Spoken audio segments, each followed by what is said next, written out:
Hello to our web of weirdos. I want to thank everyone for their patience in waiting on new episodes. Before we start this episode, I'd just like to quickly mention that the following episode deals with content that includes sexual assault, abuse, and violence some viewers may find disturbing. Viewer discretion is advised.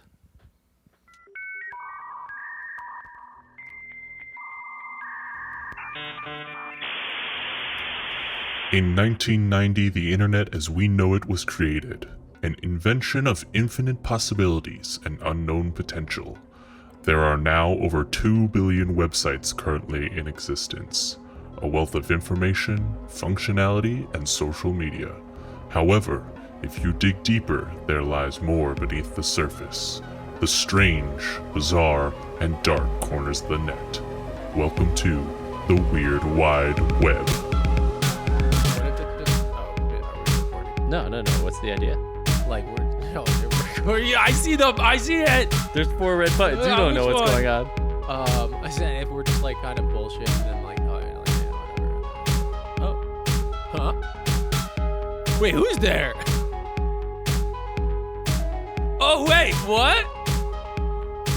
Oh, welcome back To the Weird Wide Web! season 2. Question mark? Is it I don't know. We haven't decided. We thought it was a good idea. season 2? We're back. Yeah. We're back. Long awaited.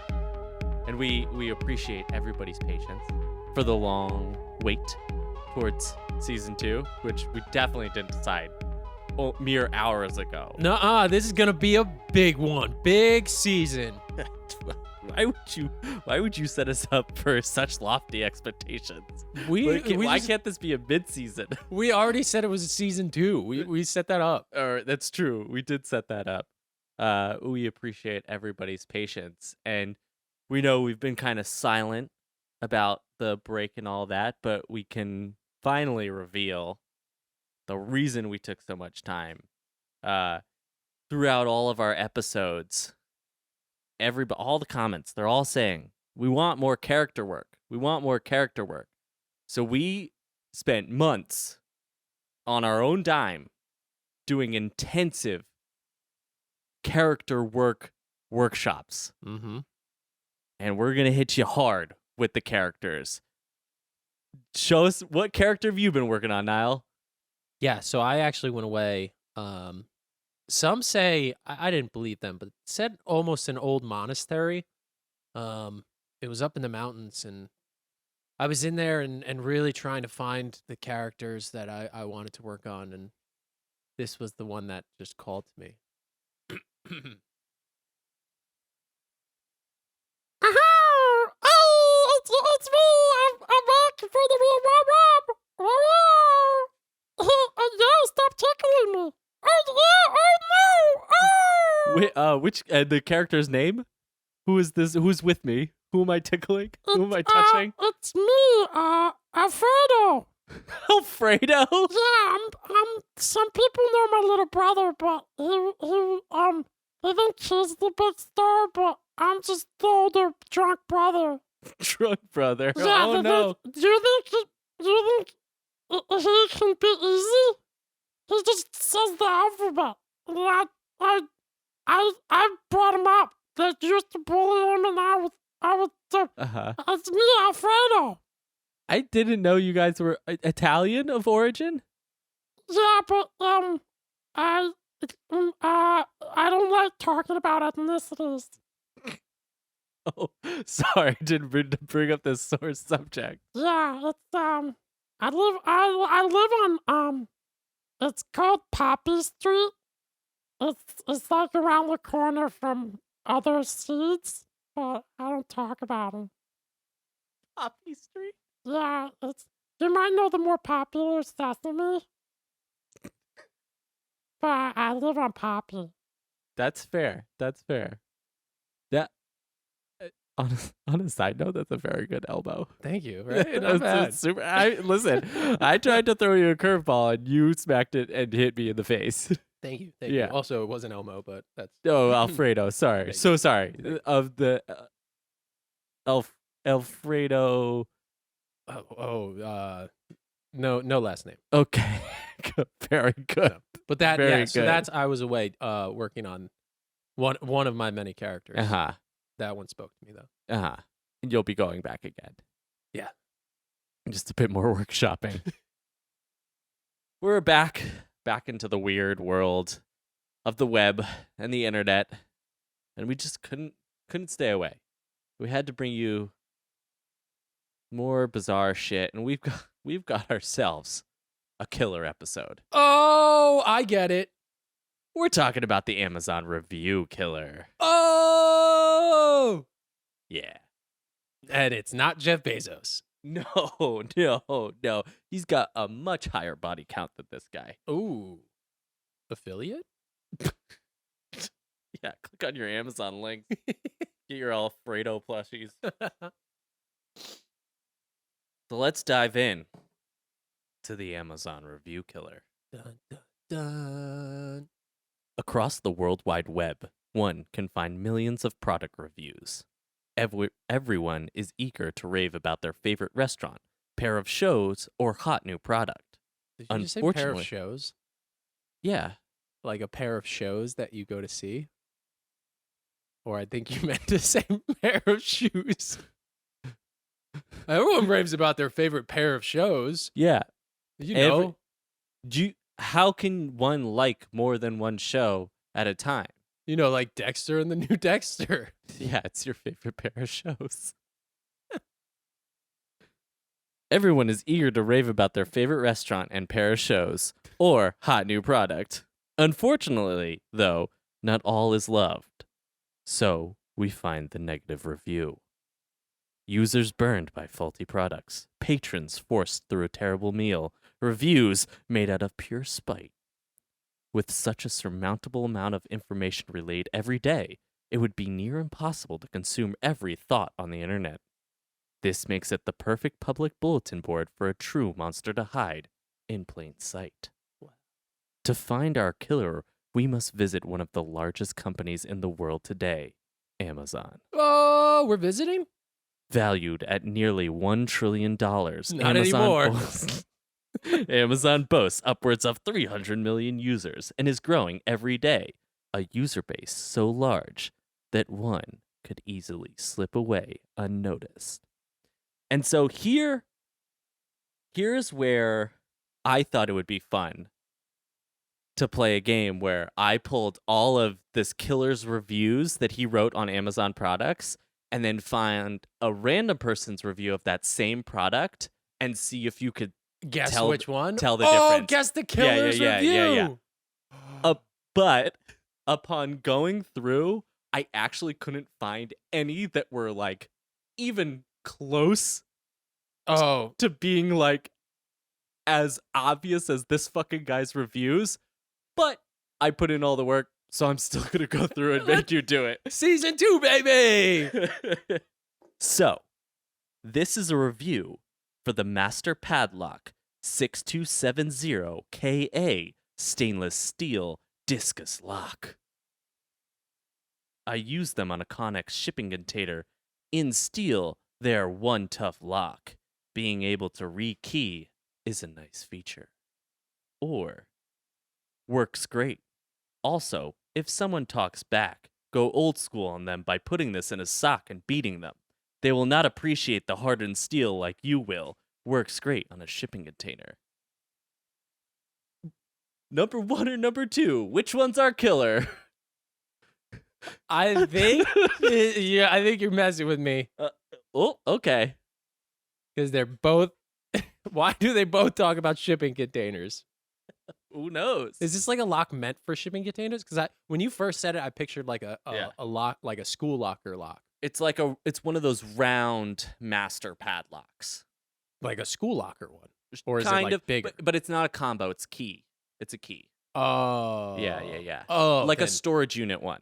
no, like you would only use on a shipping container. I get it. Exactly. You can't. It takes too much swaying in the ocean if you're trying to twist a number. Yeah. There's no shot you're opening. Not that a thing. chance. No, too much motion in the ocean. Yeah.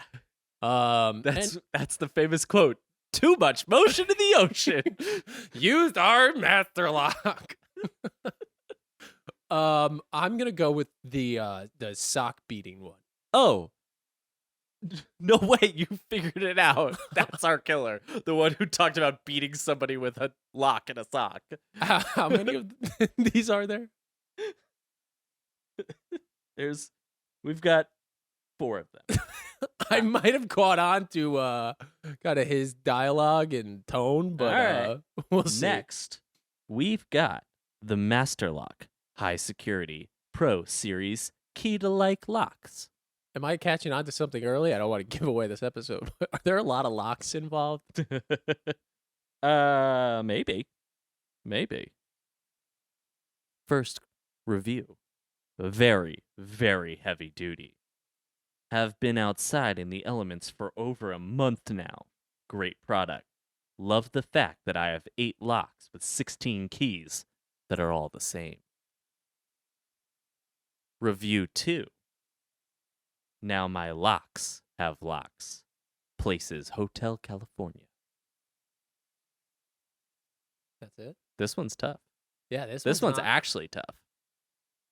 I'm going to do a little detective work here. All right, break it down for me. So the first one, Yep. and I'm going to go past just trying to read you, that you wouldn't possibly do number 2 and number 2 in the same one. Did I not do them in the same? I thought I did them in the same voice. No, I'm saying like in the order. That like like your first review, Uh-huh. the second comment or review was the killer. So like, would you give it to me like that First? again? Yeah. You know, You're trying to out-logic the logic. I'm going past. No, I'm saying I'm not going to do that. Don't do that. I'm not going to confuse everyone listening to this right now because they have no idea what I just rambled about. I'm so confused. See, and I'm not because I know which one it is. The first one you mentioned, he's happy that he's got 16 locks Mm-hmm. and all of them 8 locks. 16 keys. 16 keys that can unlock them all. Yeah. Which a killer would not be happy about how easily it could be to get an extra key and open up all of those locks. It's an interesting thought. So I'm going to go with review number 2 is the killer. Ooh, 2 for 2. Woo! On fire. Hotel California. That also was a dead giveaway. This is the Husqvarna 455 Rancher 20H 55 and a half cc 2-stroke gas-powered chainsaw. I was gonna say chainsaw. Living in the country gives plenty of a reason to own a good chainsaw. This fits the bill. Review 2. Works excellent. Getting the neighbor to stand still while you chase him with it is hard enough without having an easy-to-use chainsaw. The way I was setting up myself, like fucking listening intently, be like, I was like picturing the first one being like, oh, there's things in the country. I'm like, oh, maybe. Fucking getting the neighbor to stand Dude, still. I searched through pages of reviews. It was so hard to find What did any. you think would be close to that? Like, There is nothing. It's so blatant. It's I like went through every page of the reviews of this, and there's not even one review that's like, whoa, that is a little strange too. No. okay. Try and guess. Also gonna say, maybe you did all this work, but you got pretty lazy because this is also number 2. Yeah, it is. I mean, it hits harder when it's number 2, doesn't Yeah, totally. it? So does the chainsaw. No, these are, and this is just to remind everyone, this is a real killer, right? This is a real killer. This is a real killer that So R.I.P. to the victims that we're now laughing about. No, we're not laughing about the victims. He chased his neighbor. We're laughing about that. No. He never actually chased his neighbor. This is we'll get to it, but this is like fantasy play. These reviews and stuff like that. Okay. None of these reviews actually speak of his victims. We're not laughing about that. This is all like fantasy play for him, basically. Yeah. All right, we got 2 more. I'm not even listening to number 1 now. It's like, you shouldn't even give me number 1. The SOG Pentagon fixed blade knife. Haven't stabbed anyone yet. But I am keeping the dream alive, and when I do, it will be with a quality tool like this. Next review. It got stoles out of my mailbox. R.I.P. So you can see that at this point in my search for reviews, I figured I'm just going to find the funniest fucking review I could. Do you have the names of the reviewers? I don't know. Oh, that would have been great because I want to know where that accent came from. It got stoles out of my mailbox. R.I.P. Well, I think in this one you tried to fool me, but I'm going to go with number 1. Shit, I tried to switch them. All right, and our last one, the SOG entrenching tool F08-N. It's basically one of those Shovel? foldable shovels, yeah. Yeah, I thought so. From like, I just know from COD. Yeah, exactly. Where all good war knowledge comes. Yeah. All right, review number 1. Keep in the car for when you have to hide the bodies and you have left the full-size shovel at home. Does not come with a midget, which would have been nice. Review number 2. Perfect poop shovel. I really hope this is a. That's a God's honest review I found, by the way. I was hoping this is like a gotcha. It was like it was both the killer. The killer did both of those reviews. Perfect poop shovel. I wish it was both of them. I would too. I bet he would probably agree. Yeah. He donned himself a pooping man. I was like, where is this going? And with that fun game that we got out of the way, Season 2 is off to a hot start. It's off to a hot start. Let's get in to the Amazon review killer. On March 7th, 1971, Todd Kohlhepp was born in Florida and was instantly thrown into a tumultuous home life. His parents divorced when he was only 2 years old, and his mother remarried another man just a year later. Though he longed to live with his biological father, Todd's mother had retained custody. This want was exacerbated by the fact that Todd had an unhealthy relationship with his stepfather. This could be part of what led to Todd becoming a truly troublesome child. Troubles arose as early as nursery school. Kohlhepp would regularly destroy property and became very aggressive towards other children. Then, due to a temper described as explosive and a mindset preoccupied with sexual content, Todd started counseling at the age of 9.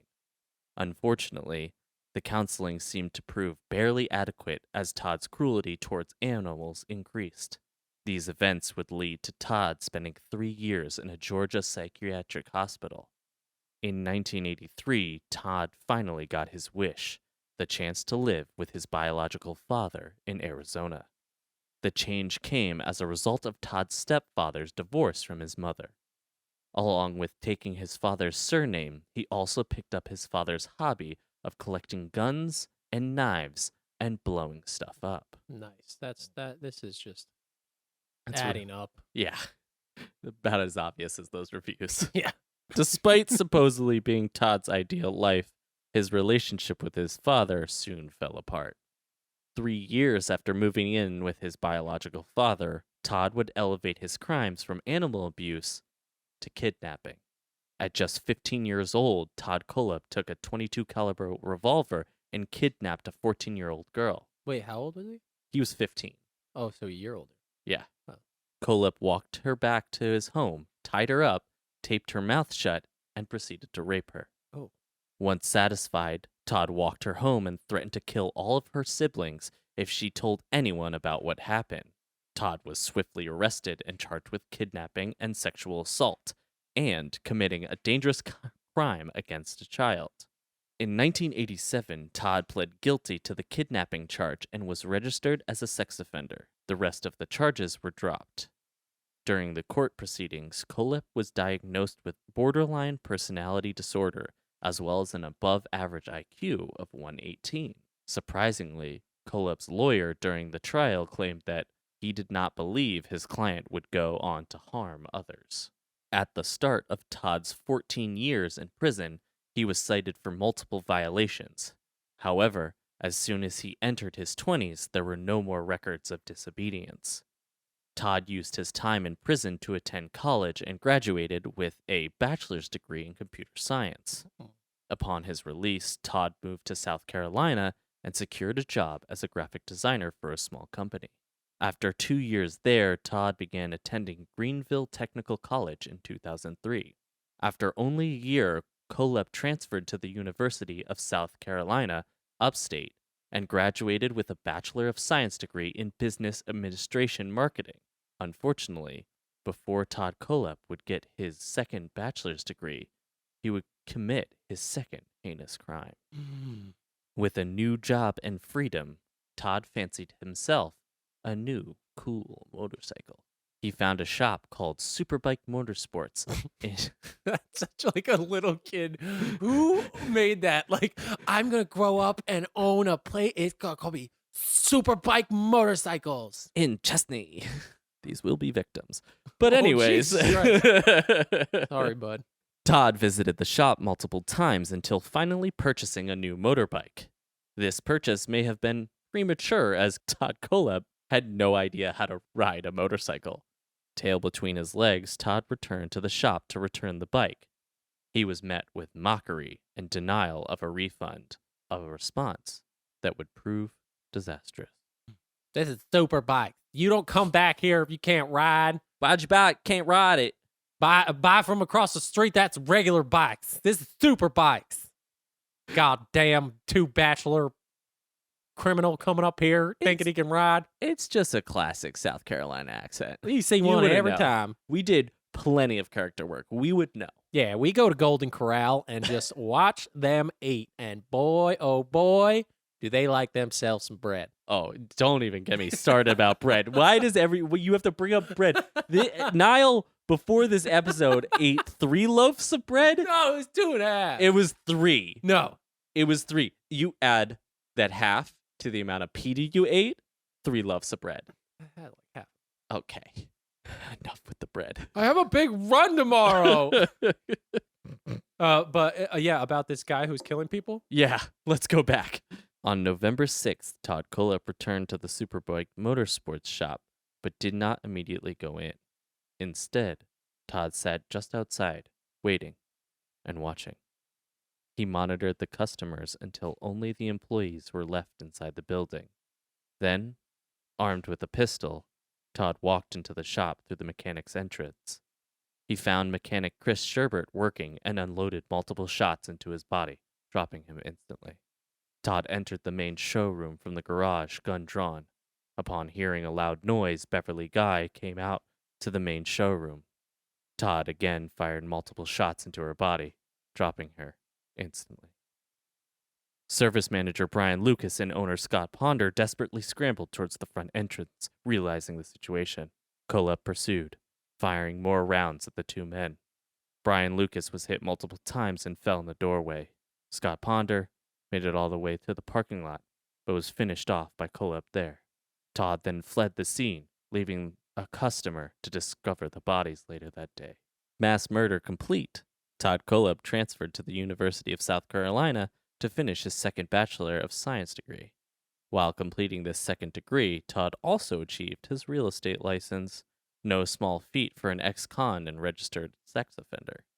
Kolep managed this by spinning a tall tale of lies that placed him as the victim of the whole ordeal and massively downplaying the severity of the actual crime.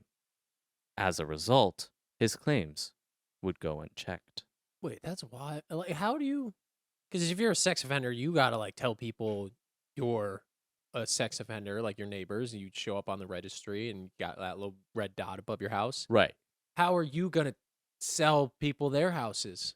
What do they have a colored dot above it? He didn't have to tell any, like, the only time he had to lie was when he was getting his license.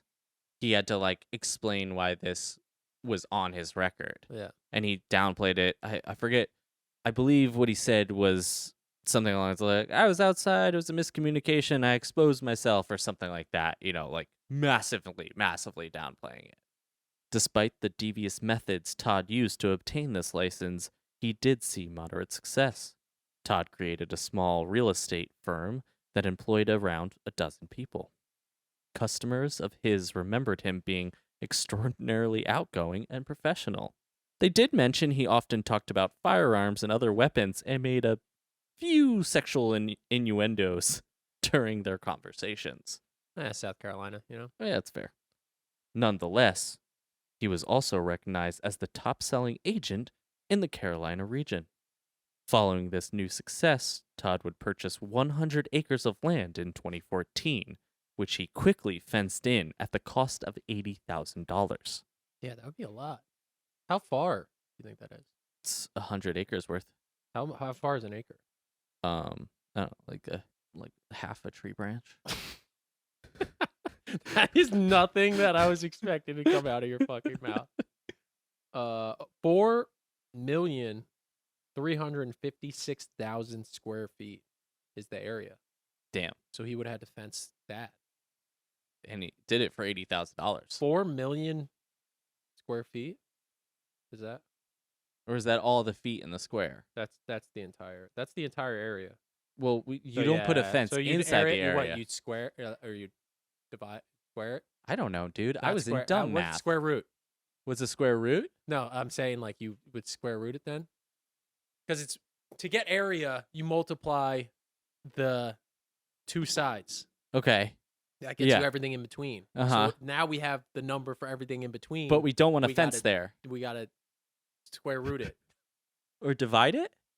Subtract it. See, my arithmetic. See, Um, if you get the square area in the area. middle, but you don't want a fence there, so if you subtract that from the outside, that gives you the fence length. and put a pie on top. The posts around. So a plot of land that would serve just made our audience dumber. Maybe season 3 we'll go to math camp. Yeah. A plot. You know, it would be a great name for math camp, like an online math camp. Yeah. Arithmetic talk. Arithmetic talk. Yeah, Sure. I like it. Don't give it away so easily. Season 2 coming in hot, baby. You want a business idea while you get a great story? Boom! Season 2. Arithmetic talk. Yeah. YouTube social studies. No, What? we stop after the first one. Oh. Cut it. Cut it, Jared. A plot of land that would serve to facilitate his sadistic nature. Only a year after purchasing the property, Todd would claim 2 more victims. Johnny Coxey and Megan McCraw Coxey were a troubled couple who struggled with drugs that would, unfortunately, result in their child's seizure. I realized reading that's confusing. The child didn't have a seizure. The child was taken away. That's what I was confused because we watched the movie Dog last night and there's seizures in that. The child seizures? Adult seizures. But also a dog. Not Se- no, but the Dog seizures? No, the dog in the seizure in the way you're trying to use seizure, like it's in They took the dog. yeah. Because the people had seizures? Well, no, but that did happen, but that wasn't the reason. You're not allowed to have a dog if you have seizures? No, That's fucked That up. no, I oftentimes the opposite because they're the service dog that can help But in those times. That's what I thought. Yeah, but no, this was separate. Watch. I don't want to give away the movie, but Spoiled. Is it a documentary? no, it's Channing Tatum. I think it's Magic based Mike. on a true story. Ooh, go watch Dog. It's our We sponsor. are really coming at you with clear cut fucking conversations. The two had just been released from jail when they crossed paths with Todd Koleb. Todd painted himself as someone just wanting to help the two out and exchange numbers. He explained he had an assortment of odd jobs on his property for the two. Down on their luck, they happily accepted and were picked up by Todd a few days later. Wait, so he's just like this friendly neighbor guy who says he needs some help Yeah. around the house, Mm-hmm. and he ends It's up like, being I'll give you a killer? job. They're like, just got out of jail, struggling with drugs. And he's like, hey, I got some work for you. You want to make some money? Where have we heard of this before? Where it's like friendly neighborhood guy asks like a neighbor about maybe helping out. Neighbor ends up being like a kid. I feel like I heard a story about it, but it happened a bit ago, right? Yeah, a little while Maybe like ago. 70s? No. When was Nixon? And then no, before JFK. No, after that. Right. Winston Churchill. Got the eye. Huh. It wasn't Maybe the 80s, was it? it could have been. Huh. Like the winter? No, no, no. I'm feeling hot, hot, hot. I think it was the summer of '84. Ooh, Coming in hot. Yeah. Season 2, baby. Mackie, Cake Mayslayer. But kind of very similar. He was a friendly neighborhood Totally guy. was. Totally was. Yeah. Friendly neighborhood guy. Todd brought them to his plot of land and led them deep into the property where the supposed work was to be done. Details of the Coxey couple's ultimate demise become murky from this point on. The only information comes from Todd during a police interrogation. Whether the word of a narcissistic psychopath can be trusted comes into question, so the following account should be taken with a grain of salt. Todd explains that Johnny pulled a knife on him once they were deep in the property, a knife police never recovered. Todd pulled out his pistol and fired 2 shots into Johnny's chest. Johnny fell forward, and Todd explained he had put 1 more in his spine just to be safe. As horrible as Johnny's end was, it was nothing compared to the horror that Megan would soon endure. Todd turned his attention to her, trying to figure out what to do with her. Finally, he commanded her to sit down and quickly cuffed her.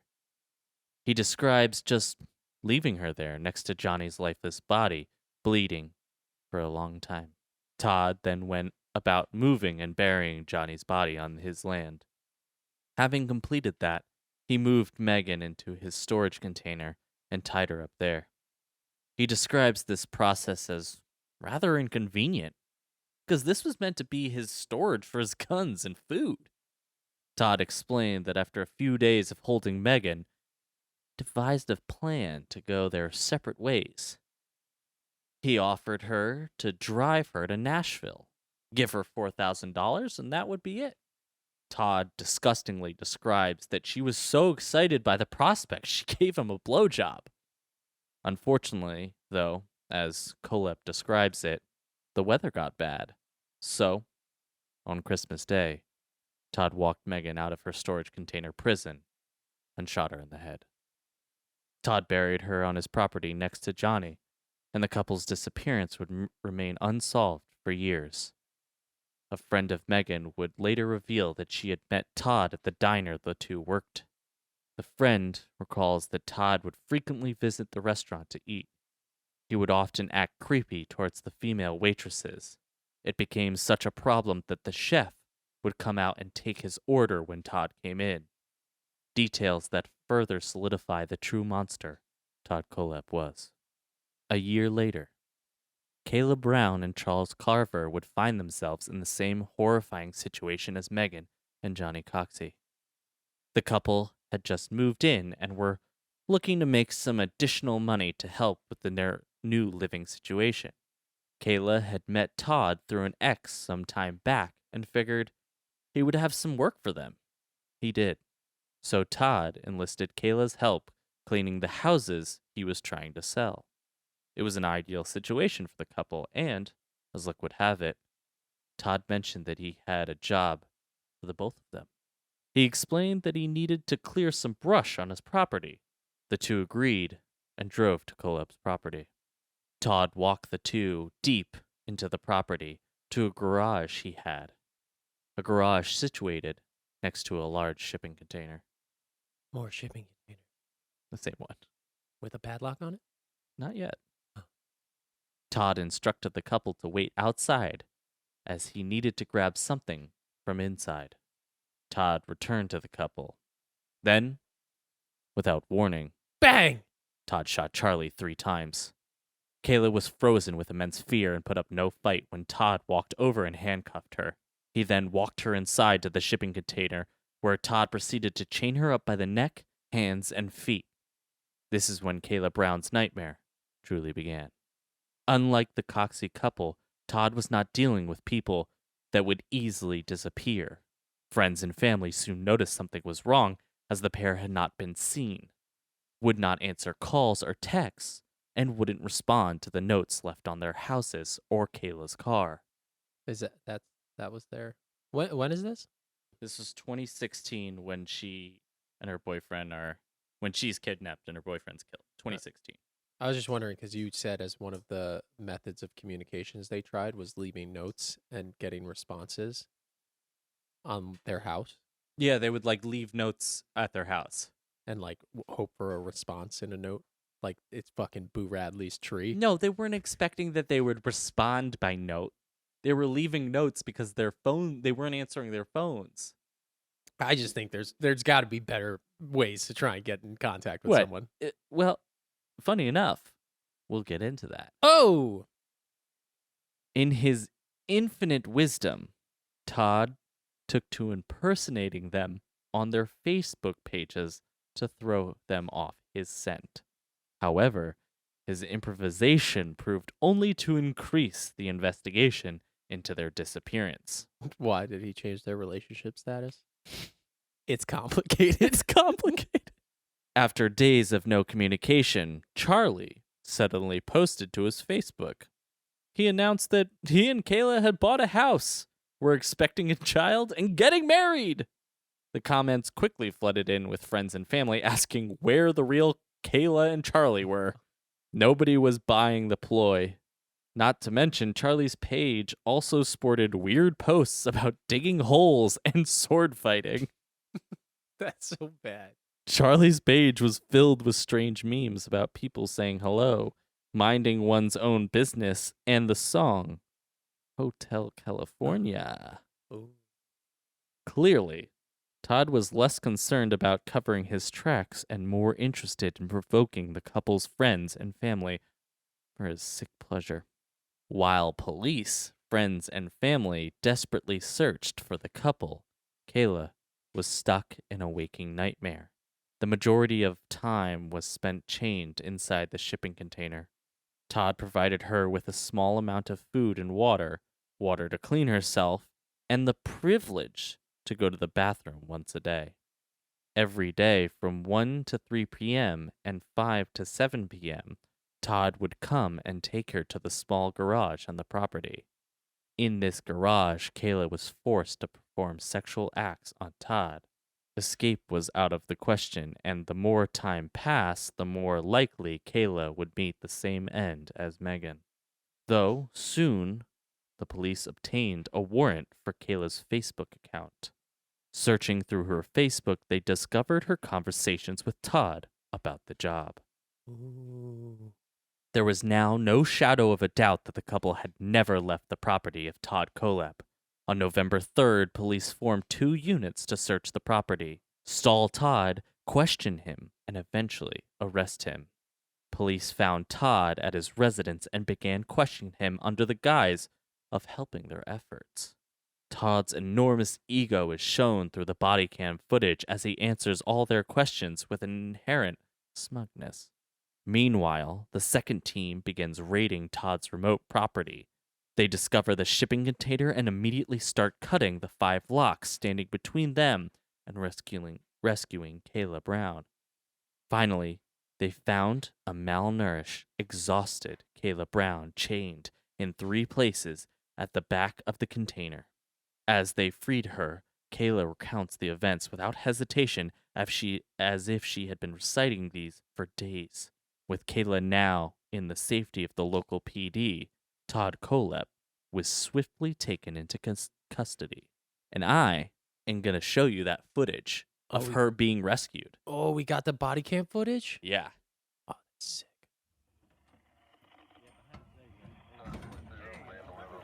Watch out. Y'all move.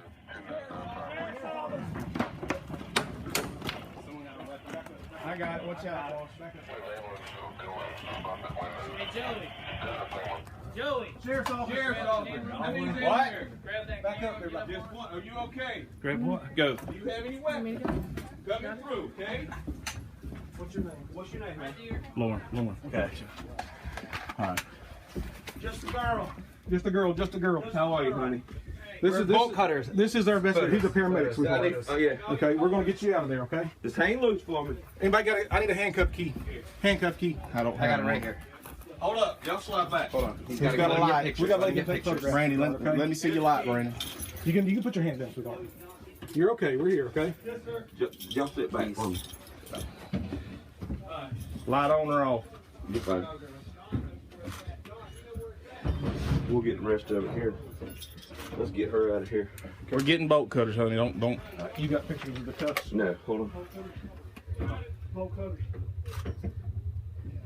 Is both feet? Just one. Let me It's see. attached to a chain on the Okay. wall, Okay. and my neck's attached to the wall up here. Okay. All right. All right. We're gonna get you out, sweetheart. Okay. You got a handcuff key. I got one's in my car. I got one's under my car. Gloves on when I did that. No big deal. Bolt cutter. No big deal. Just hit the chain right there, loose. Hold it up. Just right there at her hand, Brandon. We'll get it off. We'll get it off here. Cut it right here.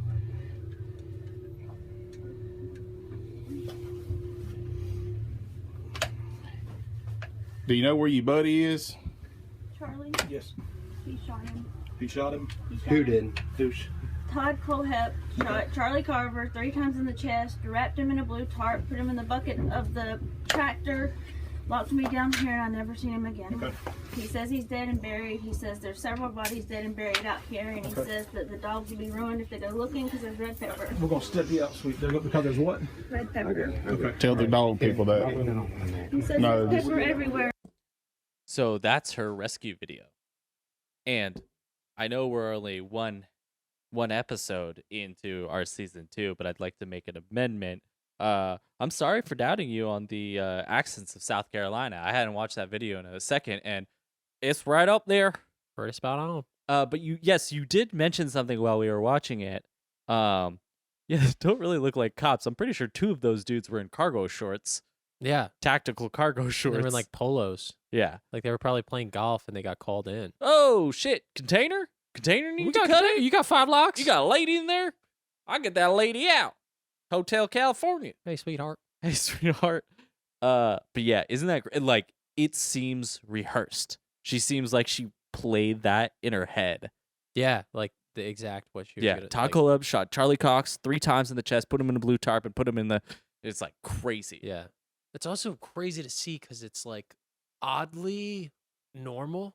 Like, I don't mean the situation's normal at all, but like seeing it on video and seeing like the real footage of it is like, obviously you've seen the movies, and even when you think about these, you're saving someone's life from like this killer when the killer's like, I don't know, a couple 100 feet away. Yeah. And they're just like in, like we said, like cargo shorts, like trying to, like almost struggling a little with the bolt cutters just to open it. And then they're like casually walking in, and she's like laying in the back, Yeah. chained up. Just like wild it was just on someone's property. Totally. Yeah. And nobody knew. And there's body cam footage of while they're stalling him too. And they point to one instance, I believe, as they're kind of like throwing out questions. Oh, we're doing this investigation on these 2 couples. Like, do you know them? We like have heard you like met in passing and stuff like that. And at one point, I believe Todd refers to Charlie in the past tense. But yeah, and then they get the call. And they're like, "All right, you're under the arrest for the murder of Charlie Cox and the kidnapping of Kayla Brown." And he's like, "What?" And he goes, "We saved her. We freed her. We have her. You're being arrested." And he just gets silent. Then it gets really, really interesting, and you can watch his entire police investigation. Oh, like his initial questioning. And he has such a big fucking ego that he's like kind of bragging about his I'll talk about it further, but he's kind of bragging about his crimes and stuff like that when he's telling the police officers about the like motorbike shooting and stuff like that. He's like, "Oh, y'all would have been like impressed of how tactical I was. I didn't waste a shot," and stuff like that. And he's like really chummy with the cops, but and they play into it because he's giving them information, But But That- Yeah, that's also so the questioning too. Just now that we brought it up, hmm which is to an extent an annoying part of our justice system, but they're allowed to lie about like anything they have to just try and get them to talk. oh yeah, So it makes sense that they would just like kind of feed into his ego, but that's just sidebar. it's yeah. There's a lot of fantasies going on in his head. I mean, he certainly did kill some people, but there's a lot of fantasies. Like even the motorbike shooting, we really only have his word. There was a shooting at that time at that motorbike shop, but no physical evidence has ever been linked to Todd Koleb. It's just his word saying like, "Oh yeah, I did that. Whatever, I'm going away. I did that. Here's how I did." So like ISIS, kind of just Taking credit. claim for Yeah, stuff. yeah. Yeah, exactly. So you're saying Todd Koleb Is ISIS. is ISIS? Pretty. I don't know who's less effective. I think we solved it. Todd Koleb is ISIS. We got him, boys. We got him. While riding in the ambulance from Todd's property, Kayla would reveal more about her horrifying situation. She went into detail about the sexual abuse she received, stating that while he never forced himself on her, Todd made it very clear why she was there, and if she was no longer useful, he would put a bullet in her head. Kayla also went on to explain Koleb's twisted fantasy. Todd told her once Stockholm Syndrome set in, he would build her a soundproof room in his main house. Todd bragged to Kayla that he was a serial killer and would soon teach her how to kill and become his killing partner. Todd also claimed that he used to kill for the government, which Koleb lazily fabricated to boost his ego. Now in custody, the police began interviewing Koleb. This was when the bodies of Johnny and Megan Coxey were discovered. Todd would also admit to the shooting at the motorcycle shop, a case that had remained unsolved for 13 years. Throughout the interview, Todd is incredibly cocky and crude and shows little to no remorse for any of his acts. He mainly uses this platform to boast about his money, weapons, and other things. However, he also seems to relish in the story of the cruel deeds he committed, displaying bursts of frustration when the interviewers would interrupt him or hurry him along. Todd seems Wait, almost sorry, what? like when, Like he when would- he's trying to talk? yeah, when they would ask him about the Like, killing so of they're the talking about Coxies, and they're like, killings and he's not letting them talk. no. They're like, they would start asking about like the Coxies he killed, like that couple, And then he's just And like he's, like, cutting in and not letting them talk. No, and no. like getting He really would be- frustrated. he would be embellishing the story and stuff like that, and they'd be like, "But where are the bodies?" And he'd be like, you could see him like, "So I brought them." He's like, he would get frustrated that they were just trying to get information. God. Oh yeah. Yeah. So not what I was just doing to you. Did you not get that at all?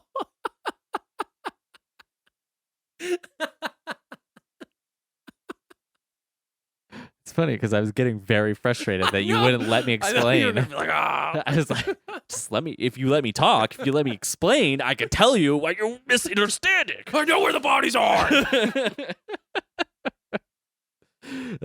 Touche.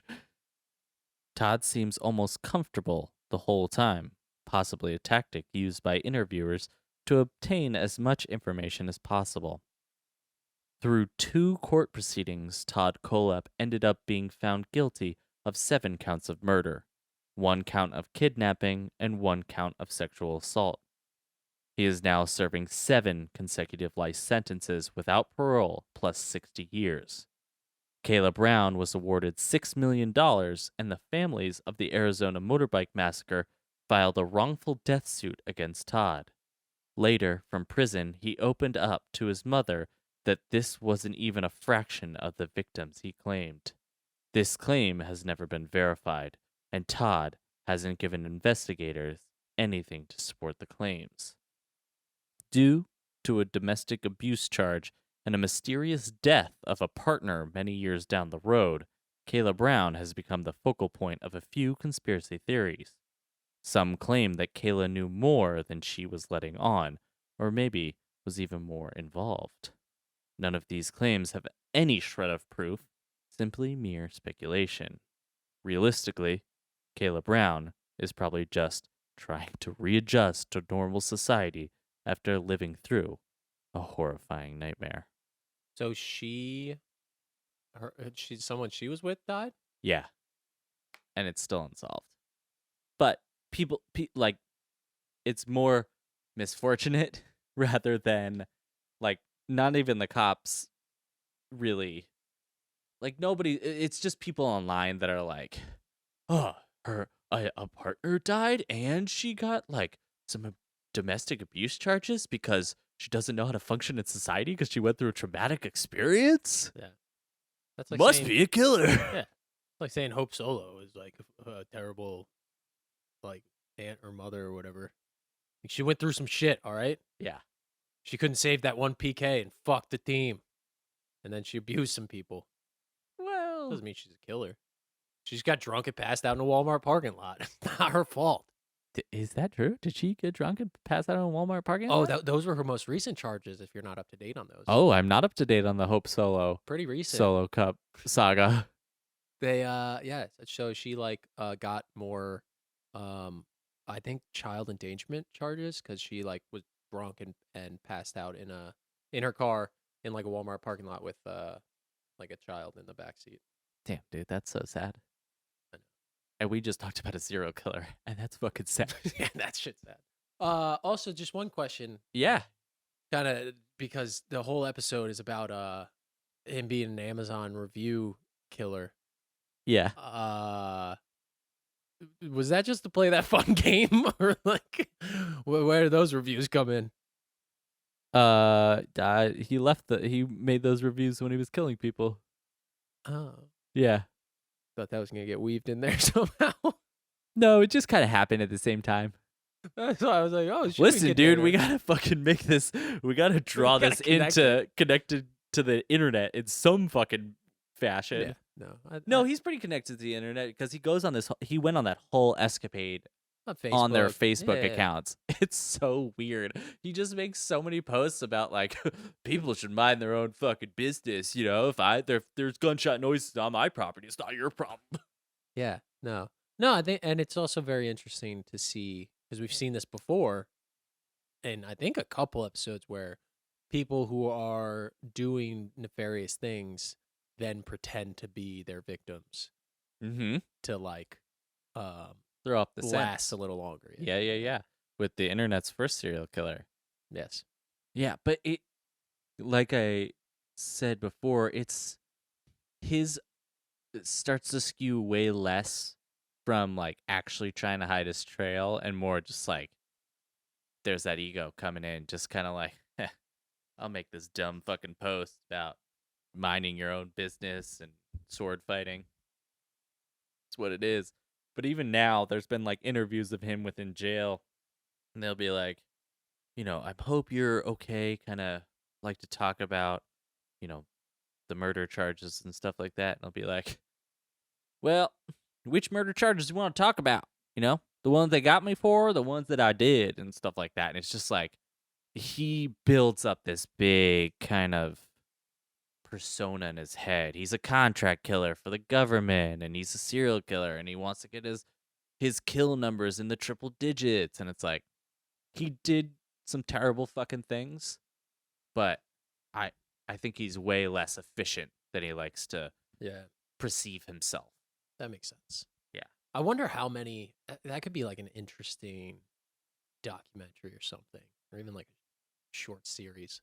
Like because you know there's so many people in prison for other Mhm. different reasons or whatever that claim they have done so much shit to like see like talk about them, like even lifers, like find lifers in prison who literally have nothing to lose that are talking about all this shit and then try and discover like if they actually did that. Like cross-reference their stories with unsolved cases and stuff like that. Yeah, but even maybe then not just murders. I mean, obviously murders would be the big one. Yeah. Like maybe it's just other things to see how much they're bullshitting about I Just like love fact check their whole life. how many bank robbers we got in. Oh, bank robberies I'd would be love a to good be, one. yeah, like there's a missing sum of money, Yeah. and they tell the story of how like they DB stole it. Cooper. Yeah, he's not in jail. He's gone. But Yeah, we'll try and find him for an interview. Yeah, we'll try and get DB Cooper. DB Cooper, episode. No. They don't get it right now. Maybe in season 3. Oh, You guys stick around and we'll get DB Cooper in season 3. we'll get him. We'll interview him on a plane. Let's just find some guy named like Devin Booker Cooper. Devin Booker Cooper, the famous Devin Booker Cooper. He's dating like Jenner or something, right? Yeah, The one without a exactly. wiener. You know Brody. Brody Gunner. Brody Jenner. But yeah, that's the Amazon review killer. Wow. Very interesting. Gotta be honest, when you first said that, I thought it Mhm. was gonna be like someone who created a product and Mhm. was like killing all the people who left bad reviews of their product. Yeah, not gonna lie, that would have been more interesting. That would have been great, like the half-star killer. Yeah, not every, but like when I stumbled upon this topic, they all pretty much do exactly what what we're gonna do on this episode, and label it as the Amazon review killer. And I clicked on it and I said, "Oh fuck, gonna be a good one." And everyone starts out with his reviews. It's like, oh, okay, so he like talked about killing people on Amazon reviews, and then did kill people. Yeah. But in fact, unrelated. They're not related at all. That's true. But But still pretty. It's a pretty fascinating story, and like amazing that she made it out of that. And she was like key to him getting arrested and Yeah. stuff like that. It could Yeah. have gone very, very bad. yeah, and at that point, if she didn't survive, evidence would have been tough Totally. to link, and he might still be out there. Yeah. Instead, he's behind bars. Gotcha, fucker. Leaving reviews in prison. I don't think he has the internet. Well, he can just write notes and leave them on a door like the fucking parents. They couldn't contact their phones. I get it, but still, like, dude, leaving, like, I'm sure you go up to the house. You think, like, leaving a note is really going to do it? I How get do you're you in, think like, the we're worst hanging situation out? of your life, and you're not thinking that clearly, but, like, you want to make a cup and string and fucking leave it? Like, I don't mind. I left one note for you. I don't know why you're making such a big deal about it. just saying. I know I could have just texted you. I thought it was whimsical. A post-it? Really? Yeah, it blew off. Oh, man. Well, that's it. We're back. Yes, it feels Season good. 2, episode 14. Ooh. We're just going to keep the episodes going? I think. Is that confusing? No, I'd like it. Because I want a total count. We'll But ha- yeah. season 2, We'll have an- episode yeah. 14, chapter 1, part A, Title non-disclosure. agreement. But that's been the Weird Wide Web. We never introduced ourselves. Oh, I'm fuck. Yale. I'm Niall. This is Niall.